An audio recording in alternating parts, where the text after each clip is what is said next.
Okay po.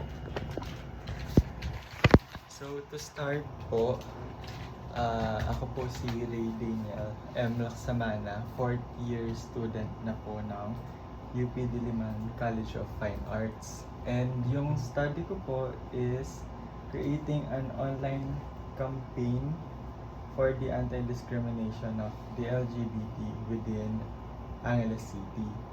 And in-advise po ako ng aking advisor na humanap po ng organization or yun nga po, LGBT Federation sa local area. And ito po yung nahanap ko via Facebook. Kaya ko po kayo na-contact. Okay. Sige. Okay lang po bang magpakilala kayo? For ano lang po? Sige. For audio. My name is Lloyd Nicdao, currently the Federation President of the LGBT Federation of Angeles City, same as Federation President of LGBT Federation of Pampanga. Buong Pampanga po? Yes. Okay po. So, start na po tayo sa Okay. questions. Okay. About the organization muna po. Ano po yung mission ng organization and how does it support the local LGBT community of Angeles City?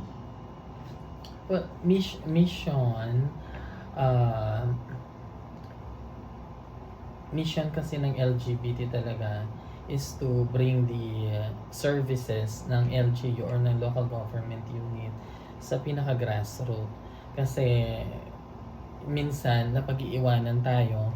So meron isang organisasyon o isang grupo na naka-partner sa local government unit na sisigurado natin na yung serbisyo na karapat-dapat sa sektor ng LGBT mapupunta talaga sa mga members natin.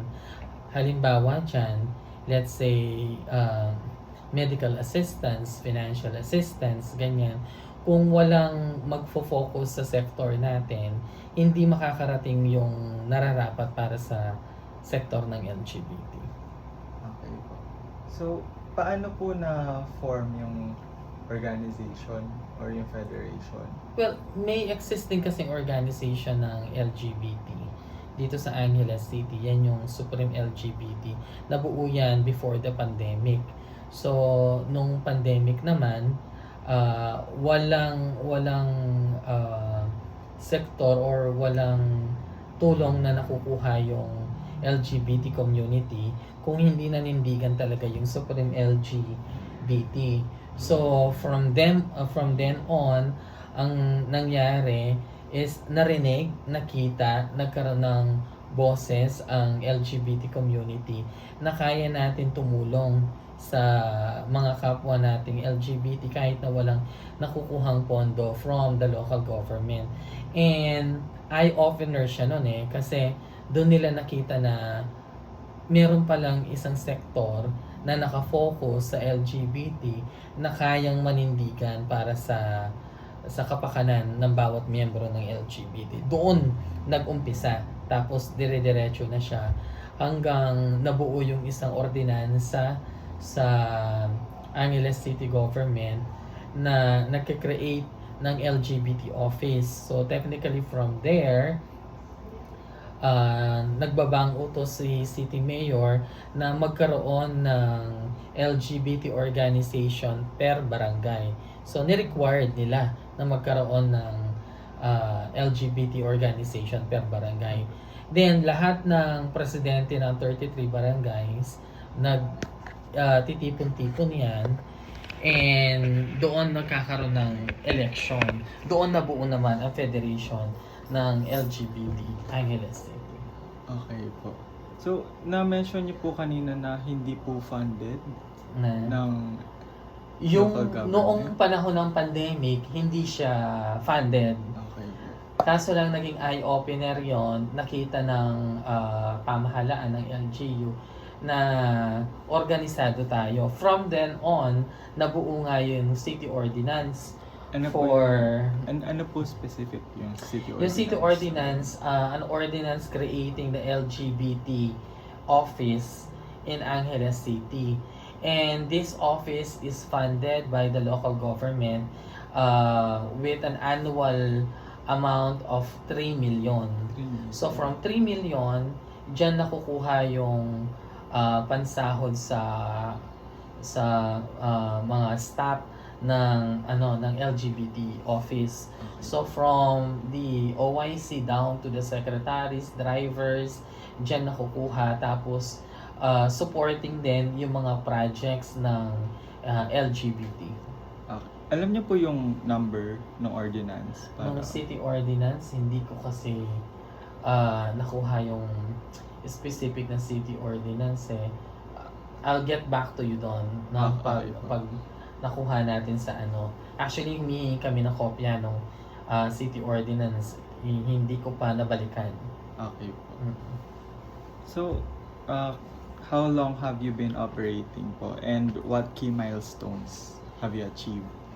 For for the LGBT Federation, nung ako yung naging Federation President, magdadalawang taon na. No? And during my term, naglunsad tayo ng mga proyekto na makakapansin sa LGBT community as a helping organization sa society.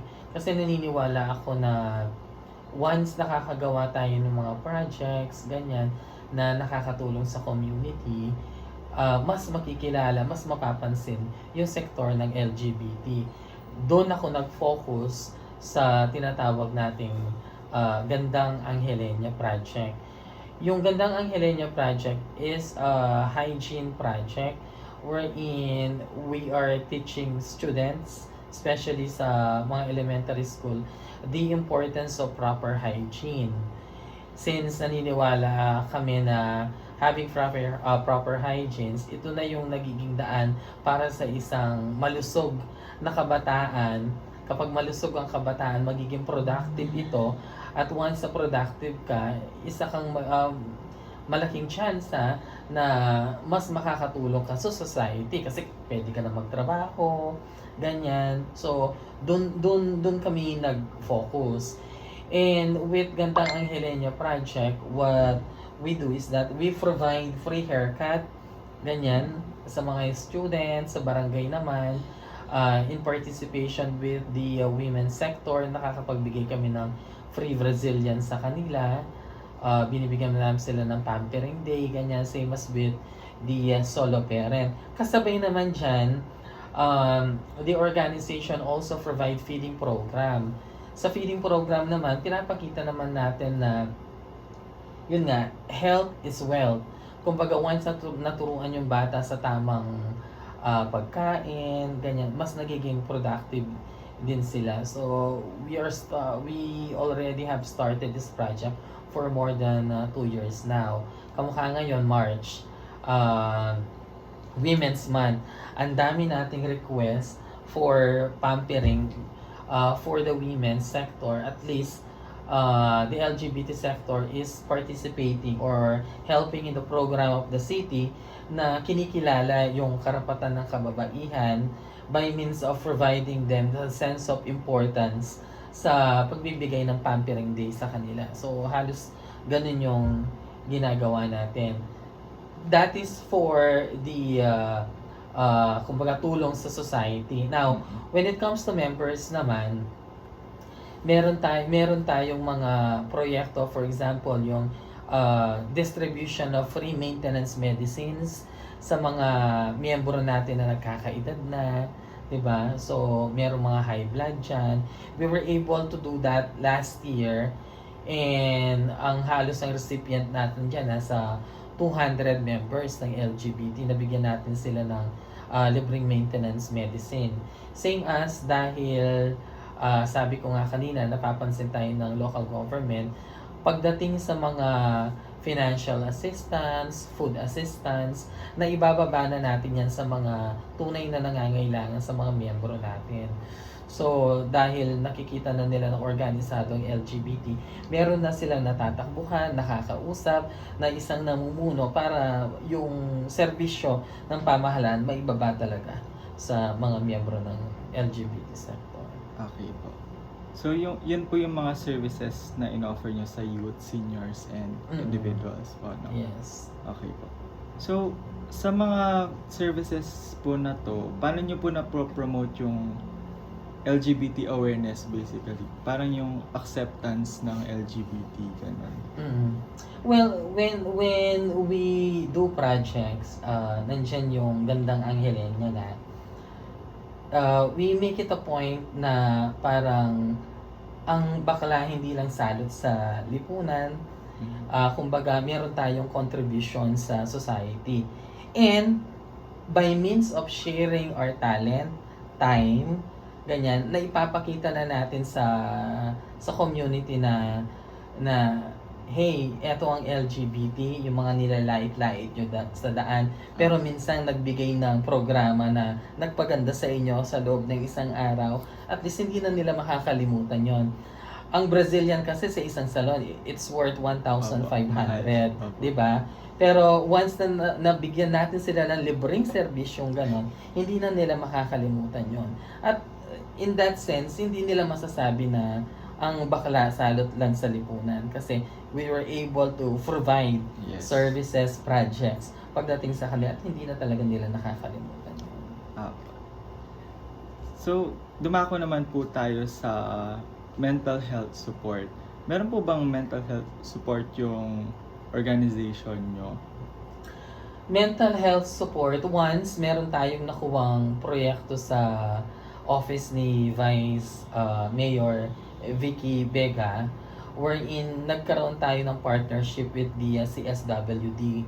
Kapag nagkakaroon tayo ng mga members na nai-report, for example, nakakaranas ng depression, ganyan, nakakaranas ng anxiety, ganyan, what we do is we get their information, tapos we get in contact with the CSWD kasi ang CSWD, meron silang tinatawag na parang mental health program, meron silang libreng psychiatrist, psychologist, ganyan na pwede nating makausap for counseling purposes.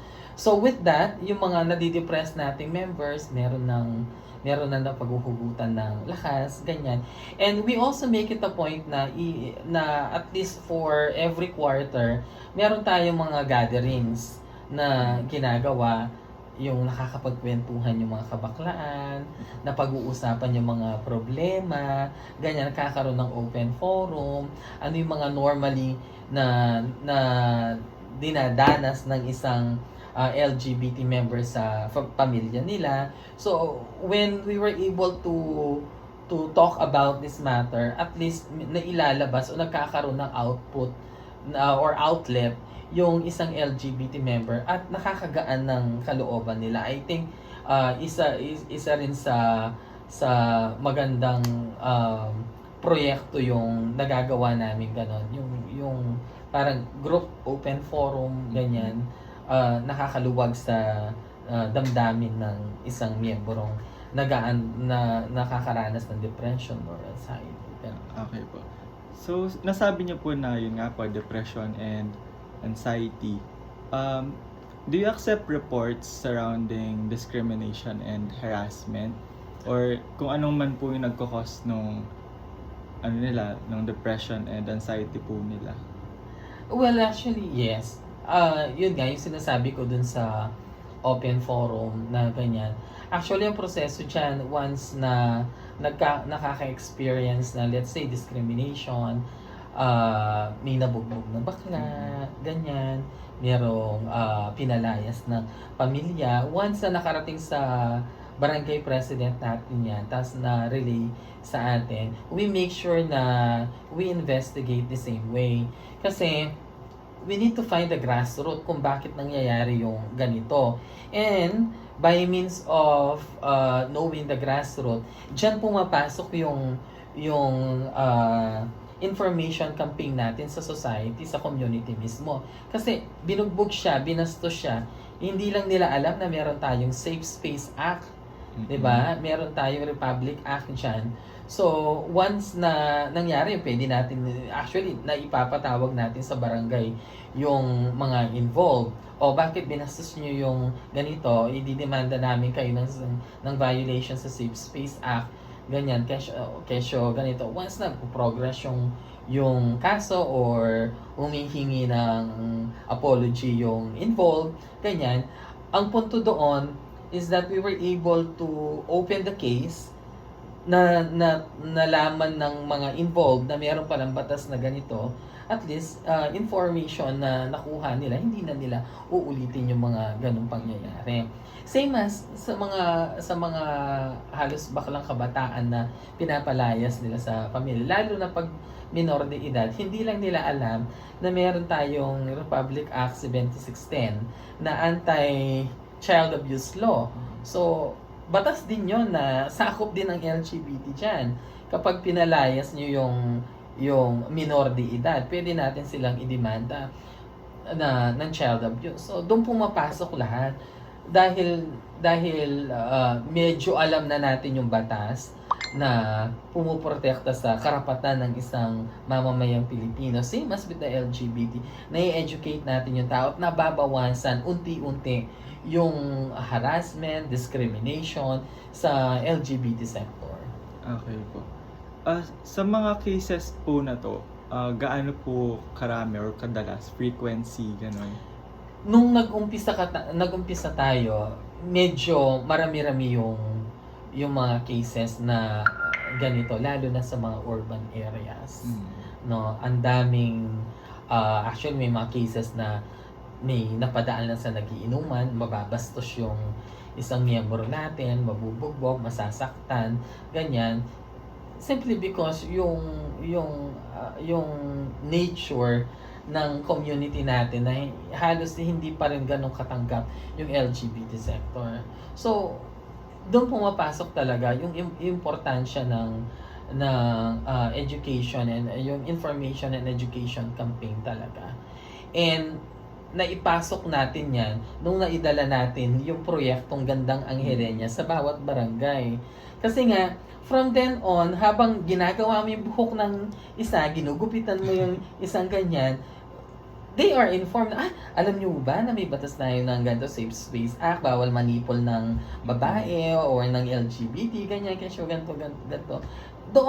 Doon natin na ipapasok lahat magkakadugtong lahat yan So, sa pamamagitan nun, nabawasan unti-unti. And until now, medyo lessen siguro from, let's say, na halos nabawasan na ng 80% yung reports